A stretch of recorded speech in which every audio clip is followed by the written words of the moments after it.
अस्सलाम वालेकुम।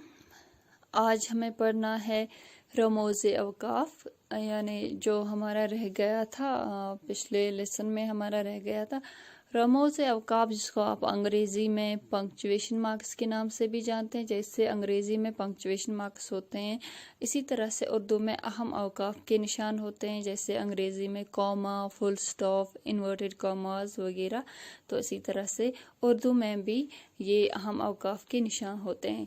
तो आपको बहुत सारे हैं, लेकिन आपको अपने निसाब से यहाँ पे जो ज़्यादातर हम इस्तेमाल करते हैं, जो ज़्यादातर इस्तेमाल होते हैं वो पढ़ने हैं। जैसे कि सबसे पहले है हल्के वक्फे के लिए हम जो इस्तेमाल करते हैं उसको हम सख्ता बोलते हैं, यानी जो उल्टा कॉमा होता है उसको हम सख्ता बोलते हैं। जो हम हल्के वक्फे के लिए इस्तेमाल करते हैं उसको हम सख्ता बोलते हैं। उसके बाद जो है जो हम पूरे वक्फे के लिए इस्तेमाल करते हैं, यानी जब हमारा सेंटेंस ख़त्म होता है, अंग्रेज़ी में हम फुल स्टॉप डालते हैं इंग्लिश में, लेकिन यहाँ पे जो हम डालते हैं डैश, उसको हम खातिमा बोलते हैं। पूरे वक्फे के लिए खातिमा इस्तेमाल होता है, तो जो छोटा सा डैश होता है।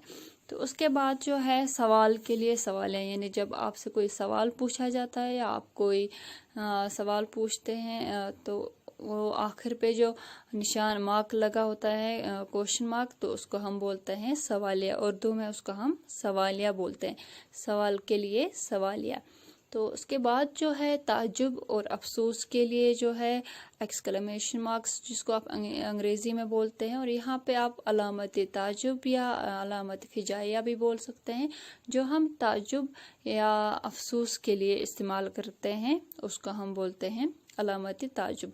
उसके बाद जो है मकोला दर्ज करने के लिए, यानी कोई कोटेशन हम दर्ज करते हैं, उसको हम इन्वर्टेड कामाज में रखते हैं, तो उसको यहाँ पे उसको बोलते हैं वावेन। जो इन्वर्टेड कामाज होते हैं यहाँ पे उर्दू में उसको बोलते हैं वावेन, जब हम कोई कोटेशन दर्ज करते हैं। मकोला दर्ज करने के लिए मैंने कोई कौल दर्ज जब हम करते हैं।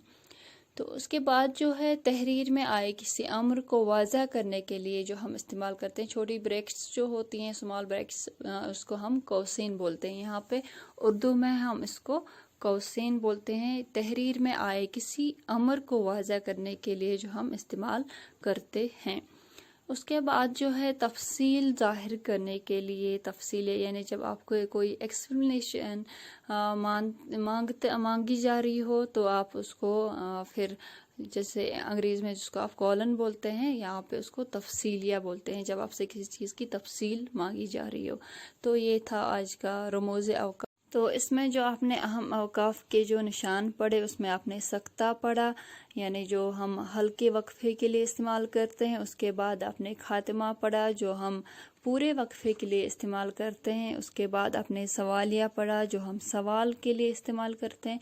उसके बाद आपने अलामत ताजुब या फिजाइया पढ़ा, या जो हम ताजुब और अफसोस के लिए इस्तेमाल करते हैं।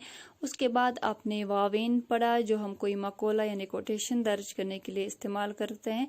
उसके बाद आपने कौसेन पढ़ा, यानी जो तहरीर में आए किसी अमर को वाज़ह करने के लिए कोई चीज़, यानी हाईलाइट कोई बात हमें करनी हो उसको उसके लिए इस्तेमाल करते हैं। तो उसके बाद आपने तफसीला पढ़ा, यानी जो तफसील ज़ाहिर करने के लिए इस्तेमाल करते हैं। तो ये थे रमूज़ अवकाफ जो आपने आज पढ़े।